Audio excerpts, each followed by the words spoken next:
नमस्कार दोस्तों, आज के इस वीडियो में एक अनोखा समस्या मिला है। समस्या ये है कि ये है आहूजा का SPA 10,000, ये मेरा एम्पलीफायर है। इसमें ये हुआ है कि बेस जो है हद से ज़्यादा बढ़ गया है। आदमी का घट जाता है, मेरा यहाँ पे जो है बढ़ गया है। ठीक है, और बढ़ गया है तो यहाँ पे पता कैसे चला कि बढ़ गया है। ये जो है ना वॉल्यूम, ये कुछ काम ही नहीं कर रहा था। कर भी रहा था तो एकदम 6, 8 या 10 के बीच में एकदम हल्का सा इंक्रीज होता था।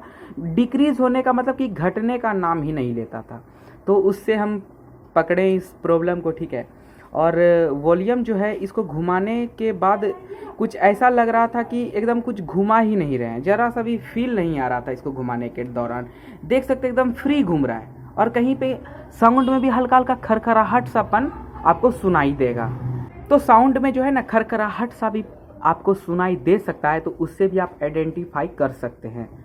ठीक है, मतलब समस्या को पकड़ सकते हैं। तो मेरे केस में क्या हो रहा था, कुछ नहीं, कोई खरखर साउंड कुछ नहीं कर रहा है। ठीक है, बाकी ये बेस को बढ़ा दिया है। तो ये है इसका पोटेंशियल मीटर, मतलब कि ये वॉल्यूम है B100K का। देख सकते हैं यहाँ पे 4 पिन है, तो यहाँ पे ये 3 वायर है और यहाँ पे एक वायर और है। इसको कनेक्ट करना होता है बोर्ड के साथ में।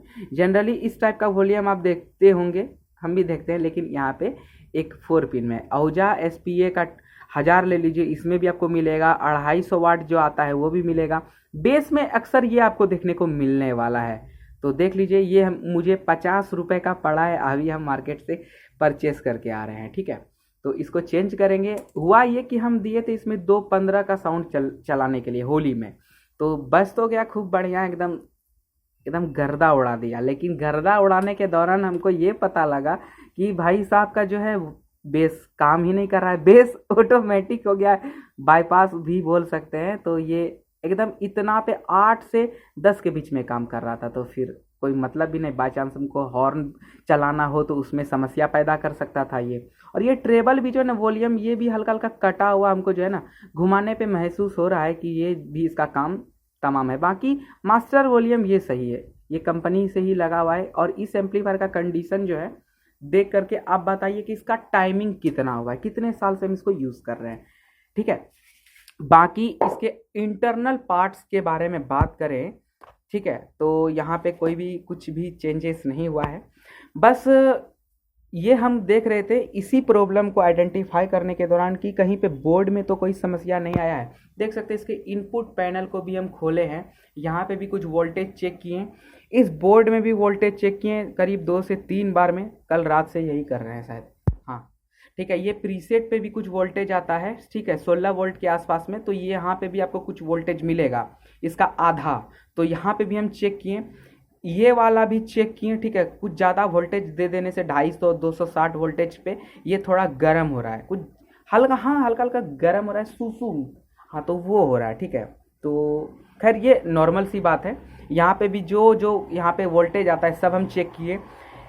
इस वाले पैनल का भी वोल्टेज चेक किए, कुछ 55 वोल्ट 50 से 60 के बीच में आपको मिलेगा। जैसा आप इनपुट, मतलब यहाँ से जो वोल्टेज ये देगा, ठीक है, यहाँ पे मेरा प्योर साइन वेव इन्वर्टर लगा हुआ है, तो यहाँ पे वैसा ही आपको वोल्टेज देखने को मिलने वाला है। ठीक है, मतलब इसके आउटपुट सेक्शन से DC वोल्टेज जो बोलते हैं। ठीक है, तो यहाँ पे हम ब्रिज रेक्टिफायर इसको भी चेक किए, इधर भी चेक किए, ये ओके था, इधर भी चेक किए।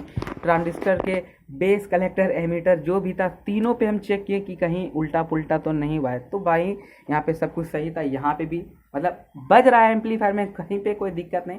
फिर भी वोल्टेज चेक किए, जो जो वोल्टेज आ रहा था तो वो हम चेक किया। अगर आप जानना चाहते हैं कि यहाँ पे क्या वोल्टेज आएगा तो कमेंट में बताइएगा, हम उस पर एक डिटेल वीडियो बना के आपको बताएंगे। तो खैर वोल्टेज वगैरह चेक कर लेने के बाद यहाँ पे इस वाले बोर्ड का भी वोल्टेज चेक किया। यहाँ पे आपको 18 वोल्ट या 16 वोल्ट के आसपास में कुछ मिलता है, ध्यान में नहीं आ रहा है। ठीक है, उतना याद नहीं है हमको। तो यहाँ पे भी चेक किए, ये बिल्कुल सही था। बस ये बेस वॉल्यूम जो है ना कट चुका है। तो आइए इसका बदलने की प्रक्रिया को शुरू करते हैं।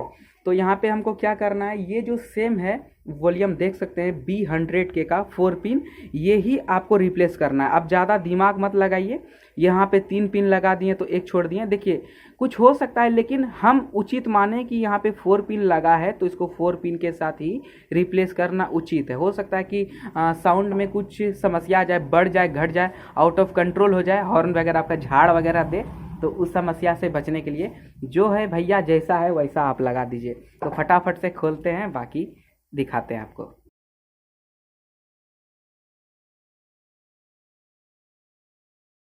ला इसको पास, एक मिनट। देखिए यहाँ पे हम चेक किए थे ये वाला पोटेंशियल मीटर, नॉर्मल वाला, तो इसी से हम चेक किए, इसको आइडेंटिफाई किए कि हाँ भैया मेरा एम्पलीफायर बिल्कुल सही सलामत है।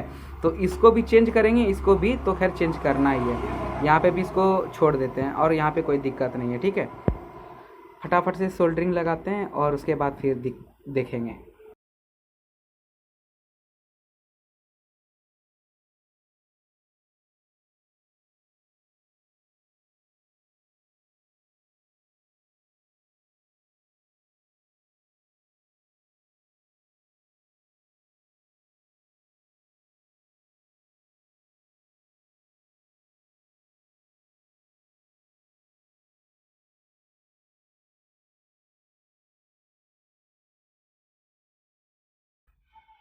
ये है B100K का वॉल्यूम एकदम। देखिए हम माइक के सामने लाते हैं, इधर वाला जरा सा छोड़िएगा भाई। देखिए आवाज़ इसका,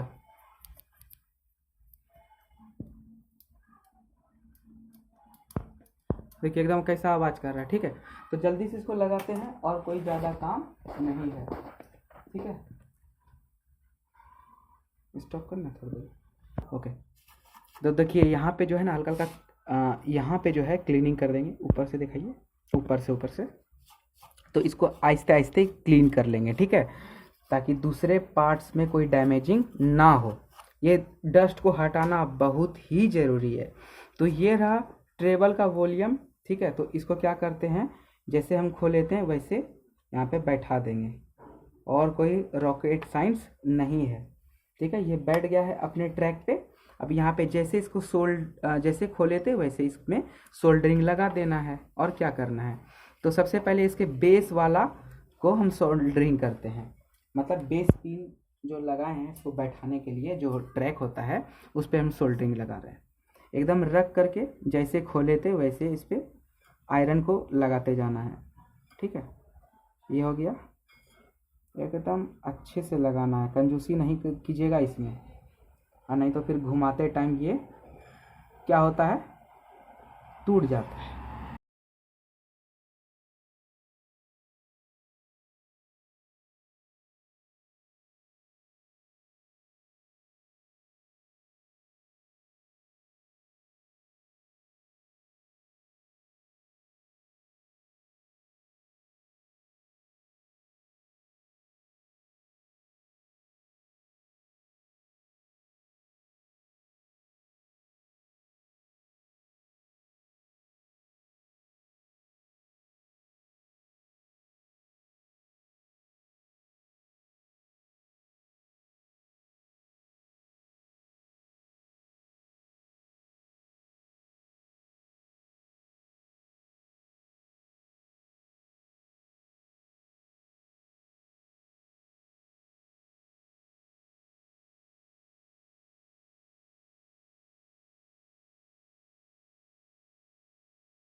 डीजल जरा हम डीजल मार के भी जो किए, इस तरह से कपड़े से जो है या कुछ भी है आपके पास में, तो इसको एकदम क्लीन कर लेना है, ठीक है। इससे क्या होगा कि यहाँ पे डस्ट जल्दी बैठेगा नहीं, साफ़ सुथरा लगेगा आपका पीसी भी जो है जैसे है, ठीक है।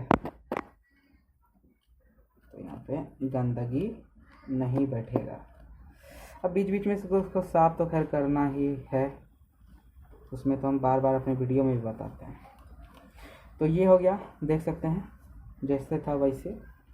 और यहाँ पे भी आप देख सकते हैं, यहाँ पे जैसे था, यहाँ पे तीनों तार इस तरफ पे, और यहाँ पे एक तार, और यहाँ पे तीनों तार, ठीक है। इसको बढ़िया से कस देना है। अब ये भी जो है कभी कभी ये स्विच खराब होने के कारण भी हॉर्न और बॉक्स मोड में नहीं जाता है, तो इसको भी आप देख सकते हैं। बाकी ये कोई दिक्कत नहीं है, इसको फिटिंग कर देते हैं, उसके बाद आपको ऑडियो सुनाएंगे। तो दोस्तों इस एम्पलीफायर को बिल्कुल सही हम कर लिए हैं, जो प्रॉब्लम था जैसा था बिल्कुल पहले के कंडीशन में ही आ चुका है। बस अब थोड़ा सा साफ़ सफाई करना है। अभी बहुत गंदा है, इसमें बैठा हुआ है, ब्रश वगैरह हमारे हैं, सुबह में इसको एकदम गर्दा इसका उड़ा देंगे। 1 मिनट ऑडियो टेस्ट करा देते हैं। एक कॉपीराइट मार देगा, दूसरा गाना लगाओ। 1 मिनट रुकेगा दोस्तों, 1 मिनट दोस्तों। आप चलिए ऑडियो टेस्ट भी देख लेते हैं।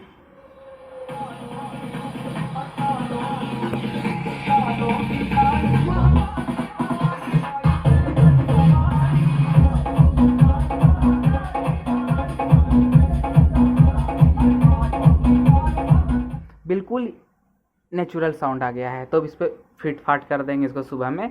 बाकी और क्या समस्या है आपके साथ में आप कमेंट में पूछ सकते हैं, जो भी है बोलिएगा तब ना बताएंगे। और हाँ, अगर हर वोल्टेज का जानकारी चाहिए कि कहाँ पे क्या वोल्टेज आता है तो कमेंट कर दीजिएगा। और 1-2 को वीडियो जल्दी डालेंगे, थोड़ा सा ज़्यादा काम होने के कारण, आपको तो पता ही है सीज़न पे ही सब कुछ डिपेंड है। अब हम ही सब कुछ करते हैं, एडिटिंग भी हम ही करते। देखिए पीसी का पन्नी तक नहीं उठाएं आज, यही कहानी है। तो यही है, कंटिन्यू वीडियो कोशिश करेंगे डालने का, ठीक है।